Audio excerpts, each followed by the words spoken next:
지난 주일 28절에서부터 40절 내용을 강의를 했습니다. 그래서 28절에서부터 40절 그 내용의 주제는 예수님께서 오신 메시아, 진정한 왕, 자기 백성을 구원하고 자기 백성을 보살피는 진정한 왕이다 하는 이것을 보여주는 것이었습니다.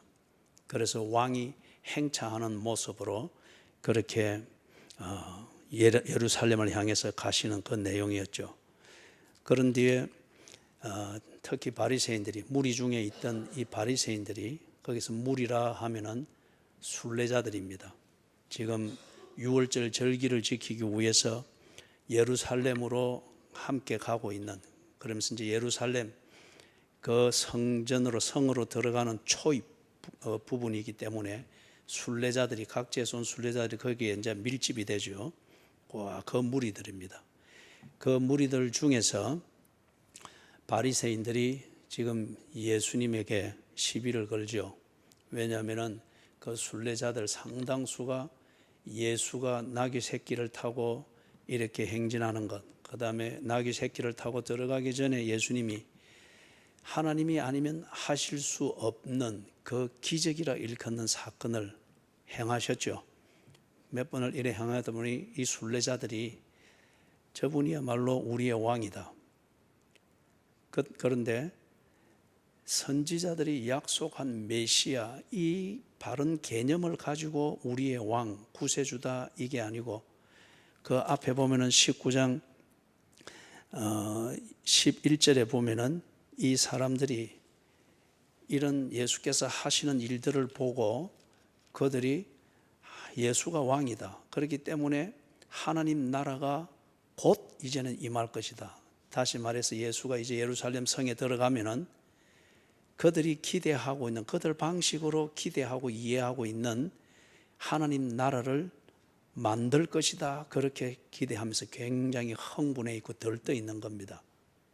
그래서 그 하나님 나라는 일단 로마 제국의 식민지로부터 해방이 되고, 경제적인 자유, 그 다음에 신앙의 자유, 그리고 전쟁으로부터 자유하게 되어지는, 그들이 기대하는 그런 나라, 그런 주권을 회복하는 나라를 하나님 나라로 그들은 알고 있습니다.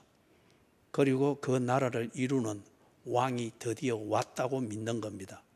예수께서 소경도 눈을 뜨게 하고 세리도 고치고 이런 놀라운 일들을 하는 걸 보면서 하나님 나라가 곧 온다라고 믿었습니다.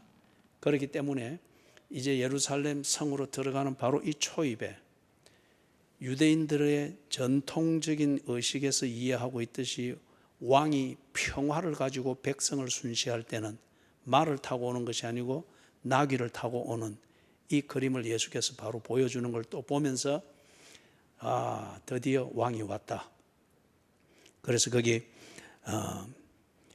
37절 거기서 이제 그렇게 막 왕을 맞이하는 찬송을 하죠. 37절 38절 거기서 하늘에는 평화요, 그리고 가장 높은 곳에는 영광이로다, 왕을 맞이하는 노래를 합니다. 그러나 이 사람들이 왕을 맞이하는 이 노래를 하고 이 표현 자체는 맞는 표현입니다. 올바른 것입니다. 그런데 이 표현을 하고 있는 그들의 그 이해와 사고방식은 다른 겁니다. 앞에서 11절에서 본 것처럼 그들이 꿈꾸고 있는 그 나라가 이루어지고 그 나라를 이루는 왕, 그가 예수다라고 믿으면서 왕을 찬양하고 할 때에 부르는 이 노래를 사용해서 그들의 기대치를 막 예수께 드러내고 있는 겁니다.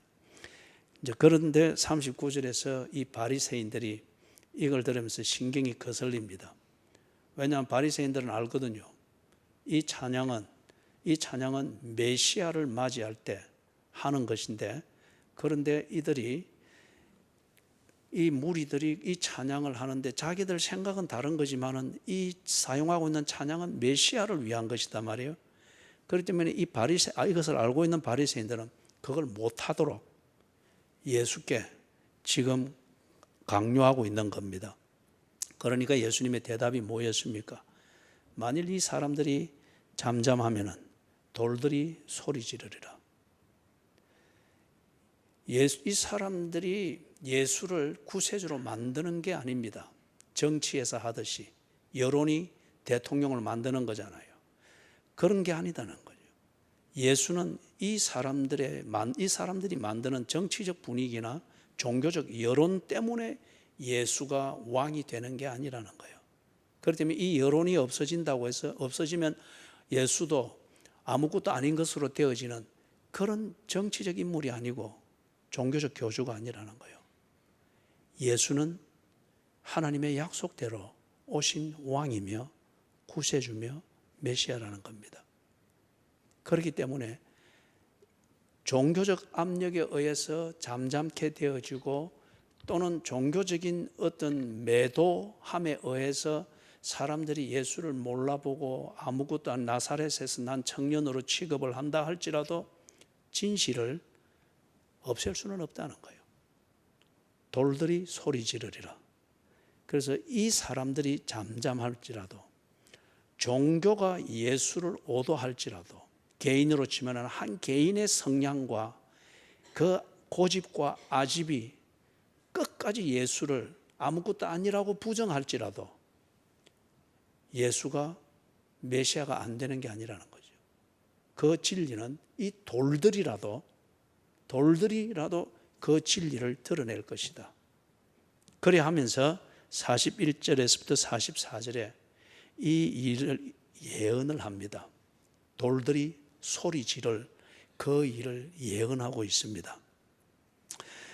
예수님이 이제 예루살렘 가까이 왔습니다. 겟세마네 동산으로 일컬어지는 것은 감람산과 예루살렘 성전이 서 있는 시온산 요 두 봉우리 사이에 있는 골짜기입니다. 그래서 골짜기 감람산 기슭에서 골짜기에 이르는 그쪽 부분이 겟세마네 동산이라 일컫는 그 올리브 나무가 아주 많은 그 지역입니다. 예수님이 거기서 기도하셨죠. 겟세마네 동산. 그래서 거기에 있는 바로 위에서 감람산에서 벳바게를 넘어서 감람산 꼭대기를 넘어서 싹 이쪽 산등성으로 탁 오면은 딱 바로 보이는 게 골짜기 건너편에 시온성입니다. 예루살렘이 그대로 딱 보이는 거예요. 그런데 이걸 보면서 거기서 보면은 예루살렘 성 전체 전경이 다 보이는 겁니다. 서쪽과 서쪽 부분과 남쪽이 됩니까? 이쪽 면이 다 보이는 거예요. 쭉 위에서 이제 내려다 보면서. 그러면서 예수님이 우십니다. 왜 이 예루살렘 성을 보면서 울까요? 순례자들은 이 예루살렘에 이르는 것을 위해서 그 긴 여정을 마다하고 그렇게 와서 그리고 시편 우리가 거기 132편 이하에서 이리 보면 성전에 올라가는 노래 그 아름다운 노래들이 있잖아요.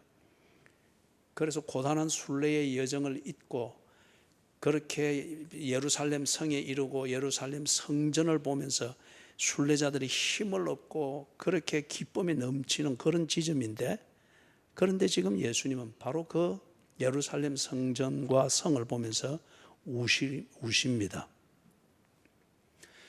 제자들은 다른 곳에서 보면은 제자들은 예수님과 동행하여 가면서 이 드디어 예루살렘 성을 보고 그리고 성전을 보면서 그들은 기쁨이 넘쳐서 예수님께 자랑했죠. 예수님, 저 성전이 보입니까? 얼마나 아름답습니까? 얼마나 웅장합니까? 그 말에 암시되어 있는 의미는 뭡니까? 이런 고달픈 순례의 길을 걸을만 하지요. 예? 걸을만 하지요. 자 보십시오.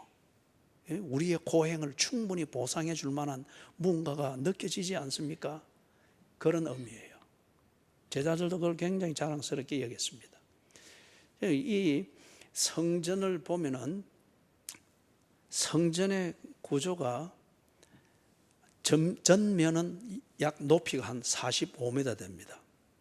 굉장히 천고가 높겠죠, 그죠? 웅장하죠.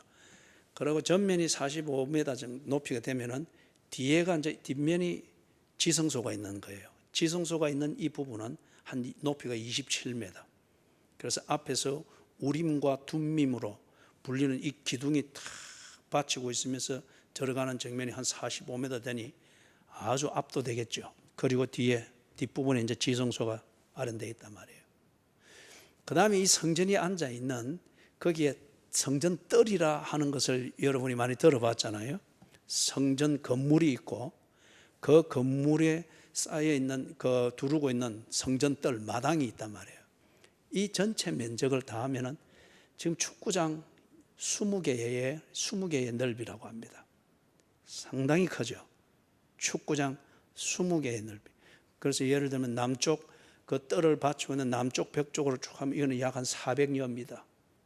그리고 또 다른 쪽에 서쪽 이쪽에 해서 한 400m 정도. 남쪽 이쪽 벽 길이로 하면은 약 한 50m 정도. 대충 이렇게 되어지니까 축구장 20개의 면적을 합친 것과 같은 그 면적에 이 면적 안에 이 성전 건물이 지어져 있는 거예요. 그래서 높이가 이렇게 되어 있어요. 그러니까 이게 얼마나 웅장하고 아름답고 신비하겠어요. 그런데 예수님께서 유대인들이 그 자랑스럽게 여기는 그것을 보는 것만으로도 소위 우리 표현으로 은혜가 넘치게 받고 저스로 감동하고 하는데 예수님은 그걸 보고 우셨습니다. 그런데 여기서 우셨다고 하는 것은 예수님이 또 다른 곳에서 우셨죠. 어느 자리에서 울었습니까? 장례식에서 울었습니다. 저 참 베다니의 그 친근했던 인간미 넘치게 교제했던 그 삼남매가 있었죠. 나사로, 마르다, 마리아. 그런데 그 나사로가 오라버니였던 것 같습니다. 죽었습니다.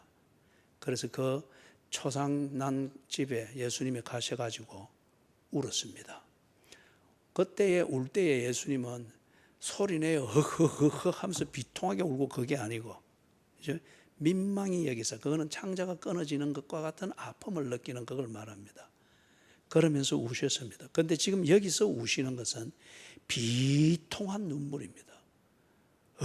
소리내어 우는 겁니다.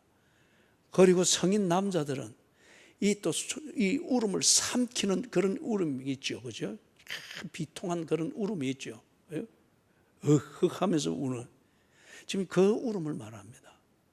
그렇다면 지금 예루살렘을 보면서 예수님이 보고 있는 것, 느끼고 있는 것, 이것에 대해서는 이게 보통 일이 아니라는 거예요. 그렇기 때문에 예수님이 지금 비통하게 그것을 보고 울고 있습니다. 왜 그랬을까요? 42절을 보면은 거기서 이유 두 가지를 이야기를 합니다. 첫 번째는 이 예루살렘이 평화에 관한 일을 모르고 있습니다. 두 번째는 그 모르고 있는 이유가 뭐냐? 그들의 눈이 볼 수가 없습니다. 영적으로 소경되었습니다. 어떤 이유에서든지 그들이 바로 보고 바로 깨달아서 그들의 삶의 체질로 만들어야 되는 그것을 못 보고 있는 거예요. 그걸 못 보도록 만드는 그 무언가에 눈이 가려워져 있습니다. 그렇기 때문에 그런 자신들의 문제 때문에 정말 알아야 될 것, 평화에 관한 일을 모르고 있다는 이 사실이 이 예루살렘에 지금 운명을 결정을 하고 있는 거예요. 예수께서는 이걸 지금 보는 겁니다. 그래서 지금 비통하게 울고 있는 겁니다. 저도 때로 신령한 목사가 못 되다 보니까 가끔 신령할 때가 있어요. 그럴 때에 이 교인들을 이렇게 생각을 하면은 때로 어느 교인에게 멈추었을 때는 눈물이 나요. 때로는 속에서 분노가 일어나요. 그 분노는 다른 분노가 아니고 왜 이리 답답할까? 왜 이걸 못 깨달을까? 왜 절기에 갇혀가지고 이 선을 못 넘을까? 그리고 간혹 어떤 때는 그 다음이 뭐 보인다면 못하고 그 다음이 느껴져요. 그러면 때로 가끔 비통한 눈물이 있어요. 지금 예수님께서 이 예루살렘을 보면서 예루살렘이 모든 순례자들, 지금 이 점에 이 순례자들이 확 모이면은 이 예루살렘 도성에 약 200만이 운집된답니다. 200만. 이들이 이 조그만 그 예루살렘 이 당시에 토착민들, 예수님 당시에 예루살렘 토착민들은 10만이 채 안 됐습니다. 그래도 그 당시에는 10만이면 지금의 대도시에 해당이 되는 거죠. 그런데 이 절기가 되면은 찾아오는 순례자들로 의해서 약 200만. 그리고 지금 42절, 43절에서 예수님이 예언하고 있는 유대 전쟁, 이때의 유월절을 지키러, 그때도 유월절 때 이게 함락의 사건이 일어나는 유대 전쟁의 절정에 이르렀거든요. 그때 이 예루살렘 성에 모인 사람들이 270만 명이 했답니다. 그런데 이 순례자들이 그렇게 확 몰려오는 것은 무엇 때문에 그런 거예요? 무엇 때문에 그런 거예요? 슬퍼할 일이 아니고 그들은 예루살렘으로 가면은 복을 받는다. 예루살렘으로 가면은 소위 말해서 은혜를 받는다. 예루살렘으로 가면은 지금 또 1년간의 문제가 해결된다. 뭐 예루살렘으로 가면은 이 순례를 하면 병이 낫는다. 어떤 그러한 나름대로의 평화를 가지고 있는 거예요. 이걸 예루살렘이 가르쳤습니다. 예루살렘의 교권자들이 가르쳤습니다. 예루살렘의 성직자들이 가르쳤습니다. 순례자들이 많이 오면 올수록 성전 세는 많아지고, 순례자들이 많이 오면 올수록 성전에서 드려지는 헌금은 더욱더 많아지기 때문에 그들은 자신들의 교권을 지키기 위해서도 그렇거니와 성전의 수입을 올리기 위해서도, 그리고 순례자들이 올 때마다 성전세와 재물을 가지고 와야 되잖아요. 그 재물은 짐승을 끌고 올 수 없으니까 현금을 가지고 와서 성전에서 바꾼단 말이에요. 바꿀 때에 성전에서 인정한 유대인 동전이 아니면, 유대의 동전이 아니면 다 환전을 해야 됐습니다. 환전할 때에 환전 수수료가 엄청나게 붙었습니다. 돈이 만약에 1원짜리를 환전한다, 그러면 환전하는 비용은 1원보다 더 많았어요. 그렇기 때문에 순례자들이 꽉꽉 모이도록 하는 것, 타락한 성직자들과 교권자들에게 있어서는 굉장히 중요한 사업 아이템입니다. 가르쳤습니다. 예루살렘으로 오면 복을 받는다. 예루살렘에서 절기를 지키면 복을 받는다. 예루살렘으로 오면 병이 낫는다. 예루살렘으로 오면 사업이 잘 된다. 예루살렘에 와서 뭘 하면은 뭔가 가정이 뭔가 뭐 만사 형통한다. 놀고도 먹을 수 있다. 무슨 기적이 일어난다. 신비한 이러한 이설들을 가지고서 교묘한 교리의 틀을 만들어서 이 순례자들을 끌어들였습니다. 그렇기 때문에 이 예루살렘이 알고 있고 가르치는 그 평화, 그리고 예루살렘으로 몰려드는 순진하고 하나님을 찾는 순수함이 있어도 미련하기 때문에 그저 뱀같이 지혜로움이 없으니까 이게 그대로 세뇌돼 버렸죠. 그래서 이 순례자들이 순진하게 찾고 구하고 하는 그 평화는 그런 종류였습니다. 전쟁을 당하지 아니하고 기적을 일어나서 놀고도 먹을 수 있고 모든 병이 다 낫고 뭐 가정이 만사형통되고 그들이 그렇게 기대하고 있는 거예요. 이게 예루살렘이 가르치는 평화고 예루살렘에서 몰려드는 사람들이 기대하고 있는 평화입니다. 그렇기 때문에 그들은 그런 종류의 평화를 가르치는 일에 대해서 먼 길을 순례해서라도 찾아와서 들으려고 하고 배우려고 하고 치성을 드리려고 했습니다. 그러다 보니 진정한 평화를 가지고 온 예수에 관한 일을 그들은 무시하는 거예요. 정말 평화가 뭐냐 이거. 평화는 관계의 문제입니다. 잘못된 파트너와 관계를 가지고 있으면 어떤 평화를 기대하고 있다 할지라도 그 평화를 위해서 내가 무슨 수고를 한다 할지라도 그 평화는 이루어질 수 없습니다. 잘못된 관계 위에 있기 때문에. 그리고 관계를 안에 있다고 하면, 바른 관계 안에 있다고 하면 그 관계에 합당하도록 생각하고 판단하고 처신할 때에 그 관계가 보장해 놓은 삶을 누리게 되는 것이죠. 예수께서 오셔가지고 너희들이 관계를 가져야 될 그 파트너는 하나님이다. 너희들이 관계를 가져야 될 그 파트너는 돈이 아니고, 잠시 있다가 없어지는 건강이 아니고, 잠시 있다가 지 삶을 위해서 독립해야 되는 자식에 대한 네 기대도 아니다. 네가 가져야 될 그 평화는 전쟁을 일으키기도 하고 멈추기도 하는 로마 제국이 아니다. 네가 가져야 될 그 평화는 하나님과의 관계 안에 있다. 하나님이 네가 꼭 맺어야 될 그 평화, 그 관계의 파트너다. 예수께서 이것을 보여주면서, 여러분, 아기 엄마와 태중에 있는 아이가 연결되어 있죠. 그렇기 때문에 태중에서도, 아기 집 안에서도 아기는 양수 안에서도 숨을 쉬고 영양을 공급받습니다. 무엇으로 연결되어 있습니까? 탯줄이죠. 탯줄로 연결되어 있기 때문에 양수 안에 있는 이 태아와 이 아이를 베고 있는 엄마는 관계 안에 있습니다. 이 관계를 통하여서 엄마의 10개월 동안의 모든 수고와 아이를 키우는 정성이 이 태아 안에 전달되는 거죠.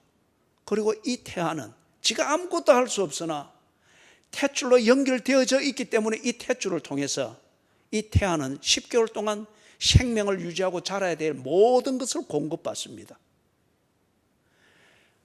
관계를 만드는 탯줄이 뭐냐 이거예요. 어떻게 하나님을 만나며 어떻게 하나님과 관계를 가지느냐 이거죠. 순례를 한다고 해서 관계가 맺어지는 것도 아니더라 이거예요. 예수께서 이것을 가르친 거예요. 네가 머물러야 될 관계는 하나님과의 관계다.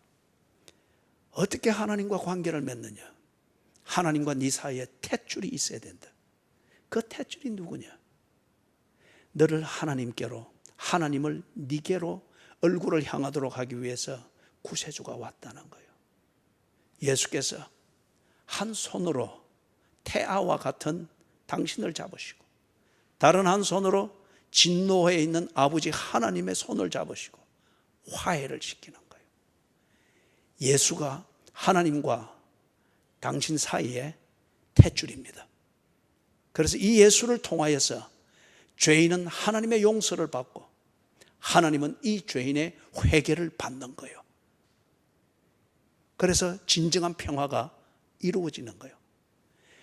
이걸 위해서 예수님께서 드러내놓고는 그분의 3년 동안의 삶을 통하여서 보여주었습니다. 예수가 누구인지, 무엇을 하는지, 예수 안에 있을 때에 예수의 말을 믿고 그렇게 바뀔 때에 어떤 일이 일어나는지를 보게 해 주었습니다. 이것이야말로 진정한 평화이며 예수가 존재하며 예수가 하는 그 모든 일이 평화에 관한 일입니다. 우리는 이걸 보고 복음이라 그러죠. 그런데 이 예루살렘이 자기들의 바라는 육체의 정욕과 안목의 정욕과 이생의 자랑, 이것을 채우는 수단이라 여겨지는 그것에 집착하느라 종교를 이용하여서 다른 종류의 평화를 가르쳤습니다. 그리고 순례자들은 그런 종류의 평화에 속았습니다. 그러다 보니 예수의 복음, 진정한 평화에 관한 일을 그들은 무시했습니다. 몰랐습니다. 심지어는 거부했습니다. 그렇기 때문에 그들이 예루살렘이 만드는 종교와 종교적 신비감과 그것이 하나님의 이름을 이용하고 그 성경을 이용하고 하는 이것 때문에 그들의 눈이 딱 감추어져 버린 거죠. 그렇기 때문에 여러분, 제가 자주 강조하죠. 예수님이 제자들에게 말씀하셨던 것처럼 뱀같이 지혜롭고 비둘기같이 순결해야 합니다. 순결하되 지혜가 없으면 미련퉁이고 이용만 당하고 끝나요. 지혜롭되 순결하지 못하면 당신은 반드시 감옥 안에 들어앉아 있든지 간사한 자가 맞이하게 되는 그 비참한 인생에서 여전히 혼자 잘난 척만 하되 절대적인 고독과 외로움으로 끝나게 될 거예요. 균형이 잡혀야 됩니다. 지혜롭고 그리고 순수해야 합니다. 착한 것만 가지고는 안 돼요. 담대해야 됩니다. 담대할 수 있는 것은 지혜를 가지고 판단이 바로 서고 그 결과를 예측할 수 있을 때 담대할 수 있는 것이죠. 예루살렘이 이렇게 오도를 해버리니 예루살렘을 오매불망하는 순수하나 미련한 종교에 오도되어진 이 순례자들이 진정한 평화에 관한 일을 보지를 못했습니다. 앞에서 우리가 봤던 것처럼 예수님이 나귀를 타고 예루살렘 성으로 입성하면서 그러기 전에 이 하나님만이 할 수 있는 일을 보여주고 했을 때 그들이 기껏 생각할 수 있는 것은 그들이 가지고 있는 평화에 대한 선입관대로 하나님 나라가 당장에 이루어질 것으로 알고 예수께서 무언가 주권을 찾아주고 그렇게 오도를 해버린 거죠. 예수님이 그래서 비통하게 울었던 겁니다. 그렇죠? 이 순결하되 참 미련하여서 종교의 먹잇감이 되고 오도되고 있고 그래서 순결하고 착하되 전혀 복음을 받아들이지 못한 채 통째로 지옥으로 몰려 들어가고 있는 이걸 보면서 비통하게 울었던 겁니다. 예수님이 43절에 보니 43절 44절에서 예언을 하죠. 날이 이럴지라. 무슨 말이에요? 너희들이 스스로 만든 평화에 오도되었고 그리고 평화에 관한 일, 즉 예수와 그분의 복음을 거부한 것이 네 운명을 지옥으로 빠뜨리게 된 것임을 보게 될 날이 올 것이다. 그것을 확인하게 될 날이 올 것이다. 잘난 척하지 말아라. 착각하지 말아라. 예루살렘이 만든 종교적 분위기에 네가 익숙하다고 해서 네가 하나님의 백성인 줄 착각하지 말아라. 그 착각 속에서 평화에 관한 일, 예수의 복음을 부정하고 거부하고 비아냥거리는 네 그 오만함, 그게 지옥의 특징인 것을 네 눈으로 확인하게 되는 날이 오게 될 것이다. 그걸 말하면서 그 날이 언제인가? 예수님이 43절 44절에서 말하는 그 내용들은 유대전쟁입니다. 유대전쟁이 주후 66년에서부터 시작하여서 70년에 절정에 이르면서 종결이 됩니다. 예수님이 지금 묘사하고 있는 이 내용은 주후 70년에 유대전쟁이 절정에 이르는 그 내용입니다. 이걸 예언할 때가 주후 30년입니다. 그리고 이걸 예언하시고 난 뒤 40년 뒤에 예수께서 말씀하신 그대로 유대전쟁에서 절정이 이루어지고 유대인들과 그 다음에 예루살렘과 예루살렘 성전이 여기 있는 그대로 멸망합니다. 전쟁도 여기 있는 그대로 진행이 되어집니다. 여러분들이 유튜브나 인터넷에서 유대전쟁을 치시든지 유대전쟁과 예루살렘의 멸망 이렇게 치시든지 그러면 많은 것들이 나옵니다. 그렇기 때문에 유튜브가 편리하긴 하지만 가짜 정보도 많습니다. 그러나 그중에 요래 한두 개를 보세요. 보고 이해 안 되는 거 있으면 저한테 연락을 하시고, 책을 보라면 안 볼 거잖아요. 그리고 책은 좀 복잡하게 쓰여져 있습니다. 그래서 유튜브는 어떻게든지 시청률을 올리려고 간단하게 요지를 짚어서 하는 것들이 많은데 가짜들도 아주 많이 있습니다.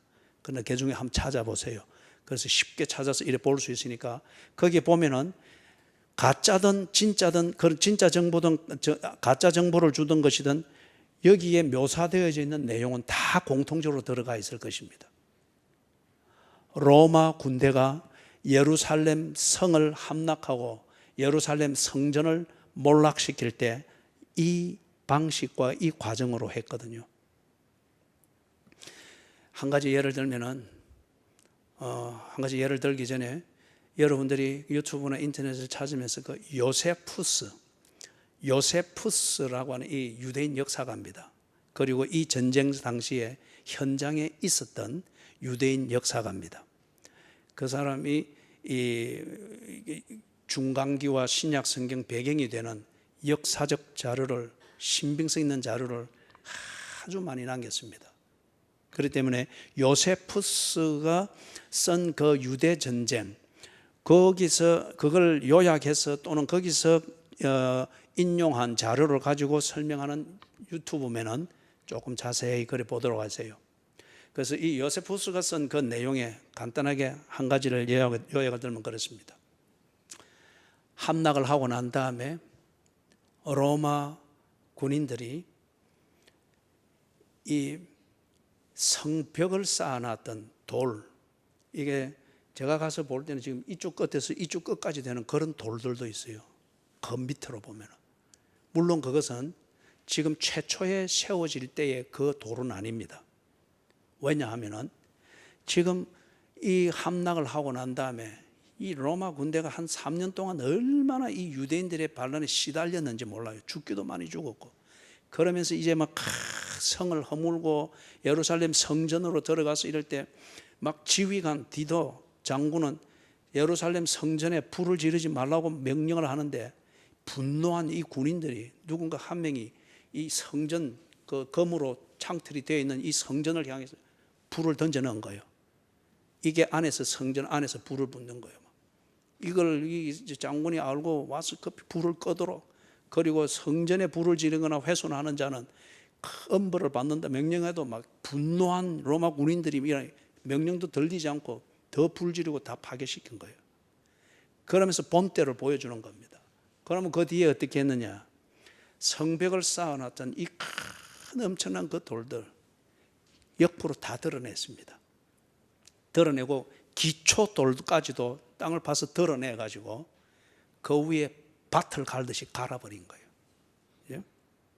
돌 위에 돌 하나도 남기지 아니하리라. 로마 제국이 자기들한테 반란을 일으키는 식민국이 그렇게 했을 때 본때를 보이는 방식이 그랬습니다. 카르타고, 지금 우리가 티니지로 알고 있는 그 카르타고 그 왕국이 망할 때에도, 그죠? 왕국이 망할 때에도 이기고 난 다음에 본때를 보여주기 위해서 이 땅에 다시는 주민이 살지 못하도록 하려고 지금 티니지 땅으로 일컬어지는 그쪽을 싹 다 갈아버렸습니다. 밭을 갈듯이 갈고 소금을 다 뿌렸어요. 소금을. 그러면 어떻게 됩니까? 어떤 것도 경작할 수 없으니 주민이 거주할 수 없죠. 그렇게 해서 본때를 보여준 거예요. 그러한 로마의 그 방식이었습니다. 그래서 예루살렘 기초돌까지 덜꾸로 파내가지고 싹 갈아버렸습니다. 성전이 앉은 자리도 싹 밀어버린 거예요. 단지 거기에 큰 탑이 되는 것, 이런 큰 벽 한 3개 정도는 남겨뒀어요. 그거는 로마 군대의 진영과 군사적 목적을 위해서 남겨둔 거. 그 외에는 다 갈아버린 거예요. 이걸 예수님이 비통하게 울면서 너희들이 이 성전에 있으면 너희들이 바라는 그 평화를, 그런 내용을 다 얻을 것이라 치면서 이래 하는데, 이것 때문에 너희들이 진정 하나님의 복음, 하나님이 주고자 하는 그 평화, 하나님과의 관계, 그리고 그 관계를 만들어주는 탯줄과 같은 예수와 그분의 복음을 너희들이 매도하고 무시하고 거부하는데, 너희들이 믿고 있는 이 예루살렘이 이렇게 되는 날이 곧 올 것이다. 이걸 볼 때에 너희들이 내 말이 진리였던 것을 알게 될 것이다. 이렇게 인간은 미련합니다. 당하고 나면은 때늦은 후회를 하는 거예요. 앞에서 예수님이 예를 들은 그 부자와 거지 나사로가 죽고 난 다음에 있는 그 비유에서 봤잖아요. 그 부자도 지옥에 들어앉고 난 뒤에 지옥이 있구나, 지옥에 오면 안 되는구나, 지옥에 들어앉고 난 뒤에 그것을 깨닫고 떠내준 후회를 하는 거잖아요. 예? 이게 진리잖아요. 후회는 항상 늦은 법이라고 하는 거. 그 날이 이럴지라. 어떤 날입니까? 너희들이 얼마나 네 개인적인 종교심과 네 개인적인 아집과 그리고 네가 원하는 것, 그런 종류의 평화를 위해서 네가 하나님도 만들고 하나님도 거부하고 이런 오만과 미련을 범하고 있는 것을 스스로 알며 땅을 치며 후회하게 되는 그 날이 올 것이다. 그래서 44절 마지막에서 네가 보살핌 받는 날을 알지 못함을 인함이니라. 앞에서 말했던 것, 평화에 관한 일, 그것을 보지 못하고 그들의 눈이 영적 소경이 되어버린 그것을 여기서 반복해서 말하는 거예요. 보살핌 받는 날, 예수께서 그들 가운데 있으면서 보게 하고 듣게 하고 만지게 하고 경험하게 하고, 하나님께서 너희 가운데 오셨다, 약속을 성취하셨다, 하나님께서 너희를 구원하기를 원하신다, 하나님이 너희에게 평화를 주신다, 그리하여 예수께서 보고 알 수 있도록 하나님만이 할 수 있는 일을 그들 눈앞에서 보게 해주고 그들 눈높이에서 듣게 해주었습니다. 보살핌 받는 날이었습니다. 그러나 그들은 거부했습니다. 각자의 이유를 가지고 자신의 성향과 성격대로 거부했습니다. 사랑하는 여러분, 교회를 다닐 수 있을 때에 교회에서 가르치는 것을 새겨 들으십시오. 여러분이 정신이 온전하여서 성경 한 줄을 읽을 수 있을 때에 성경을 곱씹으며 새기십시오. 여러분이 이렇게 평온하게 하나님만을 집중할 수 있는 환경에서 예배 드릴 수 있을 때에 그 예배를 통해서 성령께서 하시는 말씀과 도전을 존중하여 새기십시오. 모든 것을 여러분이 거부할 수 있습니다. 에덴 동산에서 아담과 이브가 하나님을 거부하듯 아담의 후예인 여러분 또한 그럴 수 있습니다. 나 또한 그럴 수 있습니다. 그러나 그 거부한 것이 옳았는지, 그 거부한 것으로 말미암아 당신이 지옥에 앉아 있는지, 그것을 보게 되는 날이 임할 것입니다.